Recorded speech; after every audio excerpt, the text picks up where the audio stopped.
Imagine your mom fighting for her life while a vindictive HOA president blocks the ambulance with her SUV, all over petty rules. I rushed outside to wave the ambulance in, only to find my neighbor Deborah's SUV deliberately blocking my driveway while my mom struggled to breathe inside. How was I supposed to know that when this power-hungry HOA president refused to move her car for the paramedics, she'd soon discover exactly who my mother really was? Comment below where you're watching from. Before we begin, make sure to hit that subscribe button so you never miss stories like this. I never expected my quiet life in Pinecrest Estates to turn into a war zone. But when you're up against Deborah Williams, the most feared HOA president in the county, normal rules don't apply. It all started 3 weeks ago. I was helping my mom bring her suitcases into my house after picking her up from the hospital. She just had major back surgery, and her doctor said she needed someone to take care of her for at least 2 months. As her only child, I wasn't about to let her down. "Are you sure this isn't too much trouble, honey?" Mom asked as I carried her medical equipment inside. She winced with each step, her face pale from the pain medication. "Of course not," I replied, trying to sound more cheerful than I felt. Truth was, I was worried about her. "The guest room is all set up. We'll get you comfortable in no time."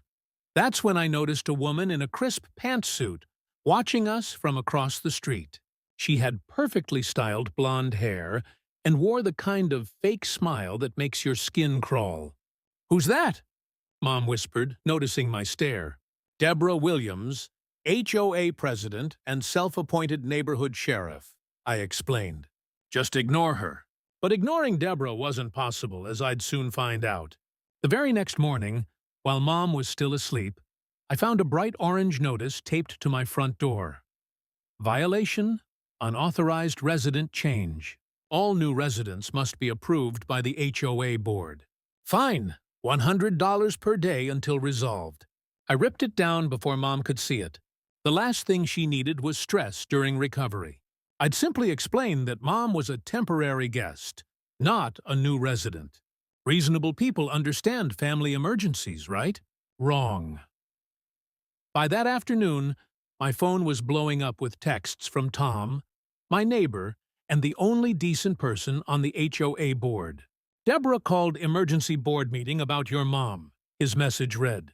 "Says medical equipment damages neighborhood aesthetic. Watch your back."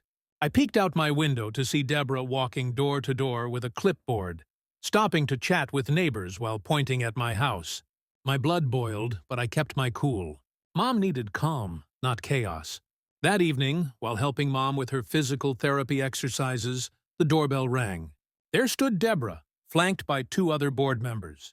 "We need to discuss your unauthorized resident," Deborah announced, trying to peek past me into the house, "and the commercial medical equipment that's been delivered without proper approval forms." I stepped outside, closing the door behind me. "My mother is recovering from surgery. She's a temporary guest, not a new resident." Deborah's eyes narrowed. "Our bylaws clearly state that any stay over 14 days constitutes residency, and Section 8, Paragraph 3, prohibits visible medical equipment. She's my mother, for heaven's sake. She needs help recovering. Rules are rules," Deborah replied with a shrug. "You should have submitted the proper paperwork. The board will need to inspect the premises and interview your guest." That's when I lost it. "Absolutely not. My mother is resting. You will not disturb her. Then you leave us no choice but to begin enforcement proceedings." She handed me another notice. "This is a formal warning. You have 48 hours to remove unauthorized equipment, and resident or daily fines begin." After they left, I sat on the porch steps, trying to calm down before going back inside. My phone buzzed with another text from Tom. "Deborah's on the warpath. She's been taking photos of your mom's equipment being delivered. Says it's evidence." I didn't tell Mom about any of this. She'd always been the strong one, the one who fixed problems, not caused them. As I helped her into bed that night, she smiled weakly. "Everything okay, sweetheart?" "You seem worried." "Just tired," I lied. "Get some rest." The next morning, I called a lawyer friend who specialized in property law. She laughed when I told her about Deborah's threats. They can't prevent family members from staying during medical recovery, she explained. That would violate state family care laws, and the equipment is protected under the Americans with Disabilities Act. Deborah doesn't have a leg to stand on. Armed with this knowledge, I prepared a formal response letter.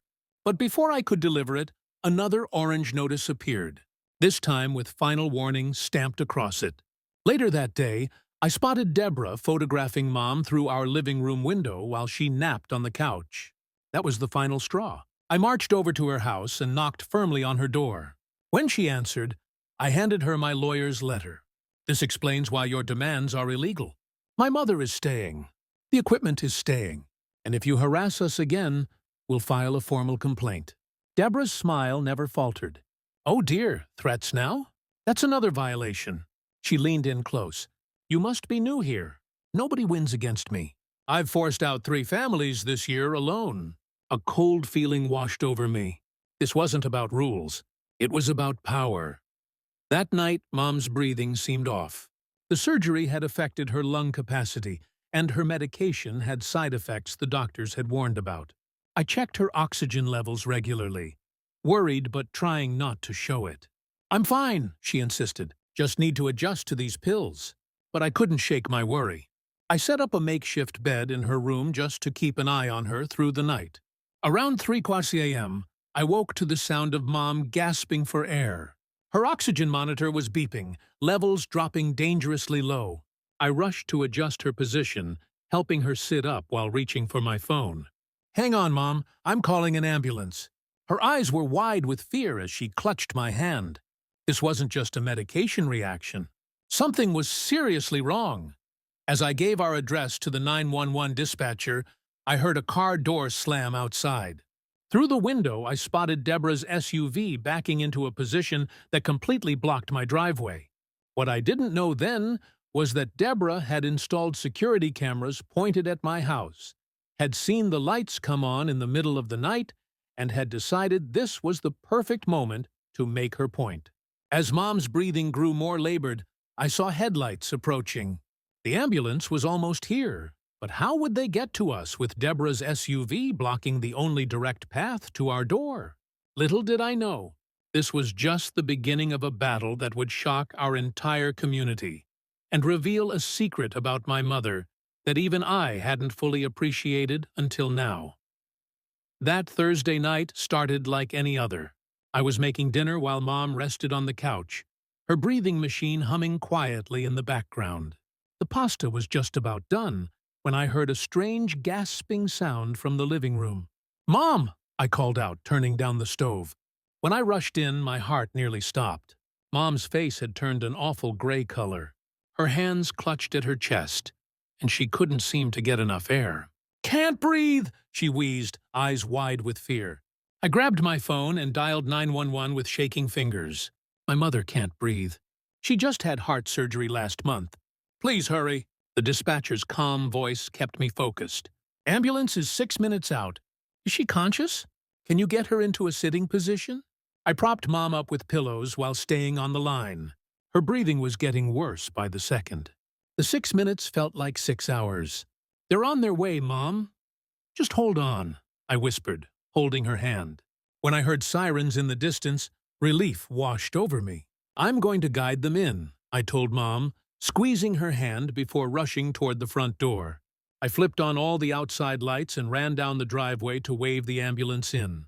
That's when I noticed something that made my blood boil.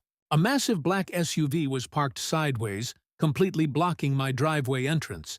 I recognized it immediately. Deborah's brand new Escalade. The ambulance slowed at our street, lights flashing, but the driver looked confused when he saw the blocked entrance. He pulled over to the side of the road about 50 yards from my house. "Over here!" I shouted, waving frantically. "My mom's inside, but you'll have to park there and bring the stretcher." The paramedics jumped out, grabbing their equipment. "Why can't we pull in?" one asked. "Someone's blocking my driveway," I explained, already heading toward Deborah's house next door. "I'll get them to move it now." I pounded on Deborah's door with both fists, not caring about her precious noise regulations now. "Deborah, move your car immediately. There's an emergency." After what felt like forever, the porch light clicked on. Deborah appeared in her silk bathrobe, hair in curlers, a face mask half peeled off. If the situation wasn't so serious, her appearance might have been funny. "Do you have any idea what time it is?" she hissed. "The HOA quiet hours begin at 9:00 p.m., and it's 9:42. This is going in my report." I pointed to the ambulance. "My mother can't breathe. She needs to go to the hospital right now. Your car is blocking my driveway." Deborah glanced at the ambulance, then back at me. Instead of rushing for her keys, she crossed her arms and leaned against the doorframe. "This area is for residents only. No commercial vehicles without 48-hour written notice.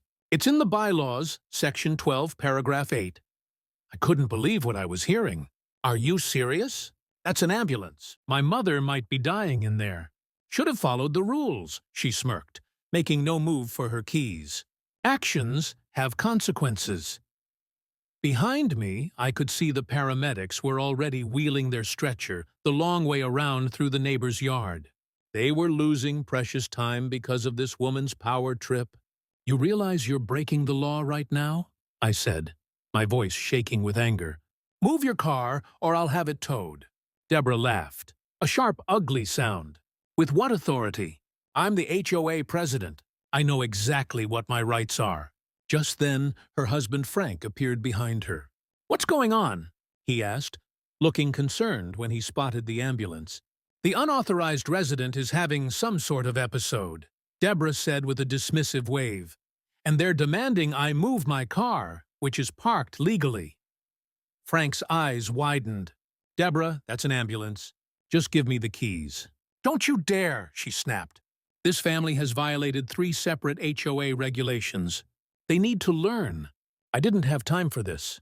The paramedics had reached my front door. I ran back to help them with Mom. Inside, they were already placing an oxygen mask over her face. Her lips had a bluish tint that terrified me. "BP's 170/100. Pulse ox 82, one paramedic called out. "We need to transport now." "The driveway's blocked," his partner said. "We'll have to carry her to the rig." I watched helplessly as they transferred Mom to the stretcher. Each minute felt like it was stealing more of her life away. As they carefully navigated the front steps, I saw Deborah had followed me. She stood on my lawn with a clipboard in hand, actually writing something down. "This medical transport wasn't approved by the board," she announced, "and your garden gnome violates Section 5 of the Lawn Ornament Guidelines." One of the paramedics shot her a disbelieving look as they struggled to wheel the stretcher across the uneven grass, avoiding sprinkler heads. "Lady, someone's life is at stake here," he said sharply. "Rules are rules," Deborah insisted, stepping directly in their path. "I'll need to see some identification before you remove a resident from the premises." That's when Mom's eyes fluttered open briefly. Despite her condition, she reached for her purse, which I'd grabbed before leaving the house. "Ma'am, we need to go now," the paramedic insisted, trying to maneuver around Deborah. "Show them," Mom whispered to me, her eyes flicking to her wallet. I unzipped her purse and pulled out her ID wallet, confused about what she wanted me to do. When I opened it, I froze. There, next to her driver's license, was a gold badge I'd seen thousands of times throughout my childhood, but somehow had forgotten to mention to anyone in the neighborhood. As Deborah planted herself in front of the stretcher, complaint form in hand, I stepped forward. "Deborah, meet my mother," I said, holding up the badge so it caught the light from the ambulance. "Chief Sandra Martinez, Boston Police Department." The paramedic's eyes widened in recognition, and Deborah's mouth fell open. "Chief Martinez," one of the paramedics said from the South District. Mom managed a weak nod as they finally reached the ambulance. "Why didn't you say something?" the paramedic asked me as they loaded her in. "I didn't think I needed to announce my mother's occupation for her to receive emergency medical care," I replied, loud enough for Deborah to hear. The paramedic immediately got on his radio. "Dispatch. Be advised we are transporting Chief Martinez to Boston General.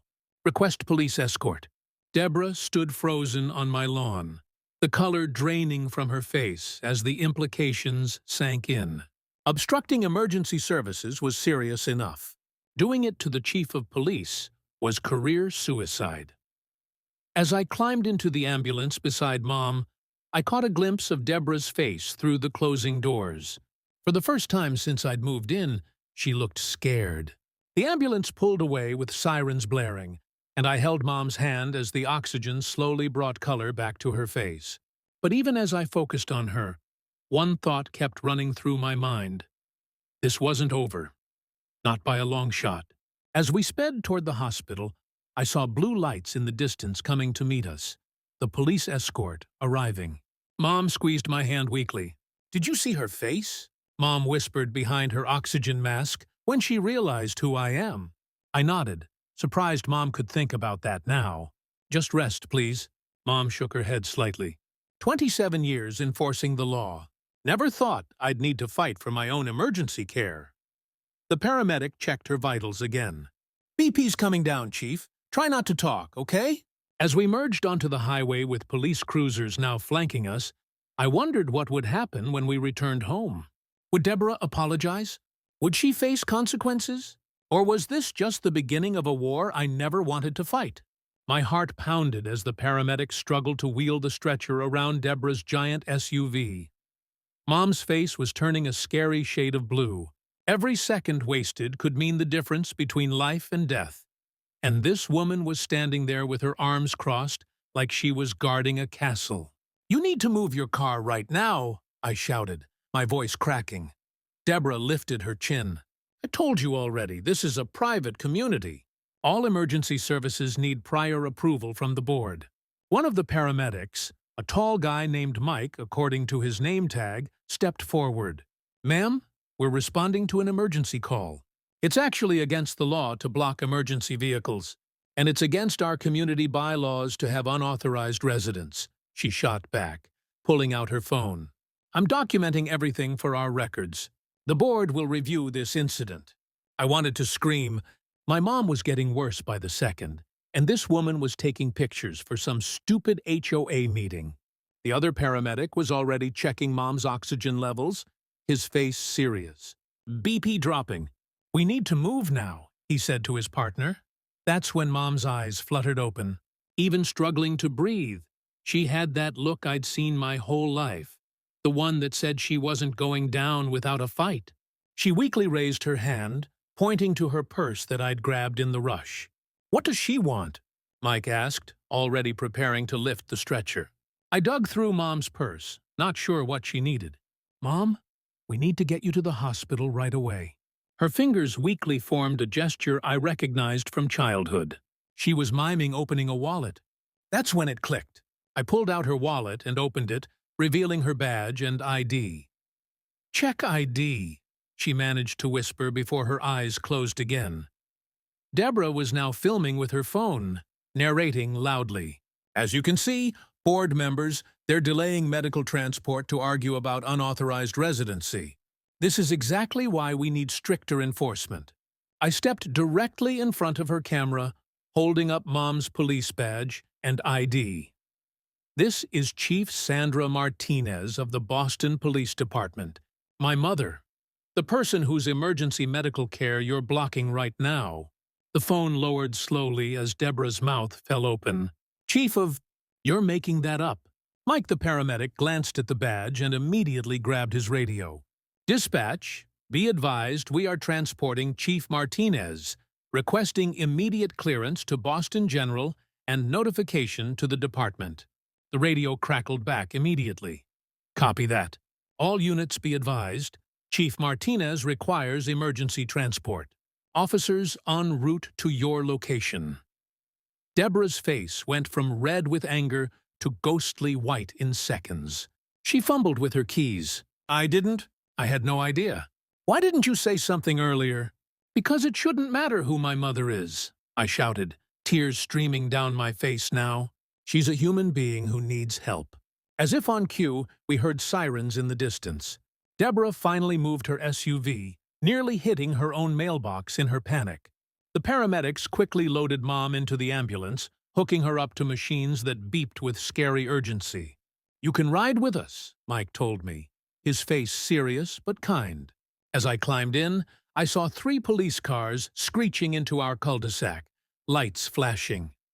Officer Jenkins, Mom's right hand at the department for years, jumped out of the first car. I'd known him since I was a kid. He used to bring me candy when he visited our house for dinner. "What happened?"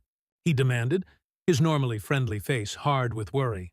Before I could answer, Deborah stepped forward, suddenly all smiles and concern. "Officer, I'm Deborah Williams, HOA president." There was a terrible misunderstanding. I was just trying to maintain our community standards when she blocked the ambulance. One of the neighbors called out. I hadn't even noticed Tom standing on his porch, watching everything.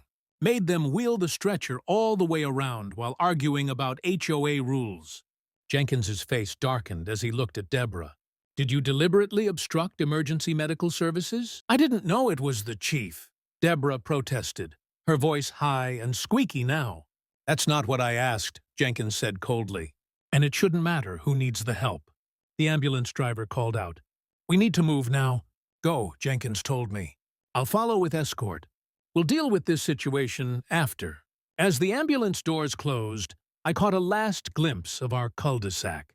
Several police officers were now surrounding Deborah. More neighbors had come outside, pointing and talking. Tom was showing something on his phone to one of the officers. Had he recorded the whole thing? The ambulance sped through traffic, sirens blaring. I held Mom's hand, noticing how small and fragile it felt. This strong woman who had raised me alone after Dad died, who had worked her way up through the ranks to become the first female chief of police in our city's history. Now fighting for every breath. "Hang on, Mom," I whispered. "Just hang on." The paramedics worked frantically, checking monitors and adjusting equipment. "Her oxygen is stabilizing," Mike said. "We'll be at Boston General in 4 minutes." My phone buzzed with a text from our neighbor Lucy.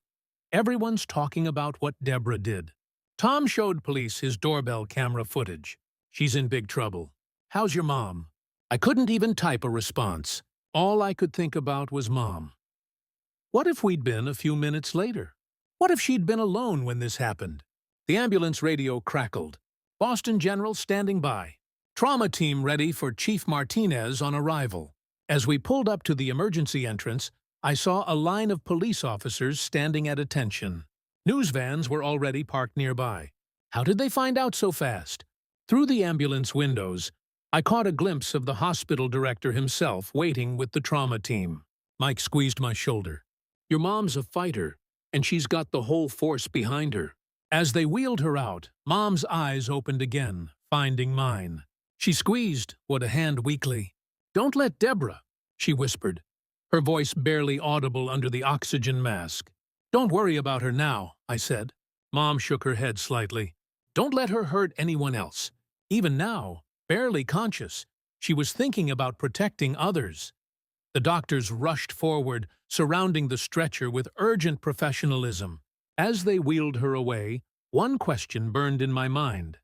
How many other people had Deborah bullied and harmed with her power trips? This wasn't just about my mom anymore. This was about stopping a tyrant who thought rules were more important than people's lives. The hospital waiting room was the longest night of my life. I couldn't stop shaking, thinking about those precious minutes lost while Deborah stood there smirking. The doctor finally came out at 5 a.m. with news that Mom was stable. I collapsed into the chair, tears of relief streaming down my face. "She's asking for you," the nurse said, touching my shoulder gently.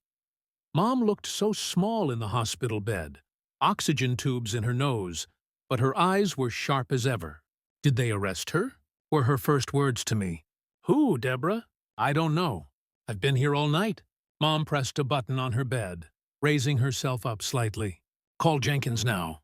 When I pulled into our neighborhood at 9:01 a.m., I nearly crashed my car in shock. 3 police cruisers with flashing lights lined my street. Neighbors stood on their porches in robes, clutching coffee mugs, whispering to each other. Officer Jenkins, Mom's right-hand deputy for 15 years, was interviewing Mrs. Patel from across the street. "There he is," Jenkins called out when he spotted me. "How's the chief?" "Stable." "Furious, but stable." I rubbed my bloodshot eyes. "What's happening here?" Jenkins' face hardened. Collecting witness statements. Obstructing emergency services is a felony. 5 to 10 years if the victim suffers health complications. He lowered his voice. And nobody messes with our chief. I spotted Tom waving frantically from his driveway and walked over. Dude, this is insane, he whispered. They took Deborah down to the station an hour ago. She was screaming about her rights while they put her in the car. The whole street saw it. My phone buzzed with texts from neighbors I'd barely spoken to before. Everyone suddenly wanted to tell me about their own run-ins with Deborah. The Lopez family's children's playhouse she had removed. Mr. Wilson's flowering vines she killed with weed killer because they grew an inch over the property line. The elderly Johnsons, who couldn't have their grandson stay during COVID because of her no extended visitors rule. I was heading inside when a silver Mercedes pulled up. Frank Williams, Deborah's husband, jumped out, looking like he hadn't slept. Please, he said, blocking my path. Can we talk? Just 5 minutes. I reluctantly let him in. Frank perched awkwardly on the edge of my couch, twisting his wedding ring. Look, Deborah's been on the HOA board for 8 years. She gets overzealous sometimes, but she's not a bad person. His voice cracked. They're talking about pressing criminal charges. Our kids are terrified. Can't we resolve this without destroying our family? I thought about Mom lying in that hospital bed because his wife couldn't be bothered to move her car. Your wife nearly killed my mother because of a power trip, Frank. Tell me why I should help her. Frank's shoulders slumped. I know it's terrible. The HOA is her whole identity. She's worked so hard to keep property values up. He pulled out his phone. She recorded everything last night. She truly thought she was in the right. He played a video showing Deborah's perspective as I banged on her door. You could clearly hear the ambulance sirens, me shouting about the emergency, and Deborah's smug voice saying, should have followed the rules. This is evidence against her. You realize that, I said, stunned by how bad it looked. I know. I just wanted you to see she wasn't hiding anything. She really believed she was enforcing the rules. As Frank left, another car pulled up. A sleek black Audi with HOA legal on the license plate. Gregory Pierce, the association's attorney, practically ran to my door. Thank goodness you're home, he said, not waiting for an invitation to enter. The board has called an emergency meeting. We had no idea about your mother's position. Everyone wants to express their deepest apologies. My mother nearly died, I said flatly. Pierce winced. I understand, but perhaps we can come to an arrangement that satisfies everyone without court proceedings. The HOA is prepared to waive all fees, remove all complaints from your record, and... My phone rang, interrupting him. The hospital. My heart stopped. Hello, I answered, turning away from Pierce. Your mother's asking for her laptop and files, the nurse said cheerfully. Says she has work to do. Relief washed over me. Tell her to rest. I'll bring them later. I turned back to Pierce, who was staring at the photos on my wall. Mom in her uniform receiving commendations, standing with the mayor. That call was the hospital, I said, watching fear flash across his face. You know what's interesting about emergency service obstruction cases, Mr. Pierce? When they involve public officials, federal charges can apply. His face went white. Perhaps the HOA could establish a new emergency vehicle protocol named after your mother, and a formal apology from the entire board. I showed him to the door. The board meeting is tomorrow at 7:00, right? We'll be there. After he left, I sat on the porch, watching the police finish collecting statements. Mrs. Patel brought me homemade chai. The Lopezes offered to mow my lawn. Mr. Wilson dropped off a casserole. We never knew your mother was Chief Martinez, Mrs. Patel said. Such an important woman. And that Deborah, she clicked her tongue disapprovingly. My phone lit up with a news alert. HOA president arrested after blocking ambulance responding to police chief. As reporters began appearing at the end of our street, I realized this was about to become much bigger than just our neighborhood. What would Mom want me to do? Fight for justice or show mercy to a woman who showed none to us? Walking into the community center, I felt everyone's eyes on us. The room was packed with neighbors I'd barely spoken to before. Mom insisted on wearing her full police uniform despite still looking pale. She gripped my arm tightly as we made our way to the front seats reserved for us. "Are you sure you're up for this?" I whispered, noticing her steady steps. "After what she did?" "Wild horses couldn't keep me away," Mom replied, her voice stronger than I expected. At the front table sat the entire HOA board, including Deborah, who refused to make eye contact with anyone. Her usually perfect hair looked unwashed, and dark circles framed her eyes. The board attorney, Mr. Patterson, kept whispering urgently in her ear. Tom waved at us from across the room. Since that night, he'd stopped by daily to check on Mom and had gathered signatures from nearly every household demanding this emergency meeting. The board president, Jeff Wilson, called the meeting to order with nervous taps of his gavel. "We're here to address the incident from last Thursday night, involving Chief Martinez and board member Williams." Mom squeezed my hand as her name was mentioned. "Before we begin formal proceedings," Jeff continued, "I want to inform everyone that 3 board members, including myself, have only learned of these events in the past 48 hours. Murmurs rippled through the crowd. I hadn't expected the board to split like this. We'll hear first from Sarah Martinez, daughter of Chief Martinez, who will explain what happened. I stood on shaky legs and faced my neighbors. Last Thursday, my mother stopped breathing properly. I called 911. When the ambulance arrived, they couldn't reach our house because Deborah Williams had deliberately parked her SUV blocking my driveway. My voice cracked. The paramedics had to wheel their equipment around the entire cul-de-sac, losing precious minutes while my mother's oxygen levels dropped dangerously low. Gasps echoed through the room. Mrs. Patel, who lived across the street, stood up without being called on. I saw the whole thing from my window. Deborah was standing outside watching while they struggled with that stretcher through the grass.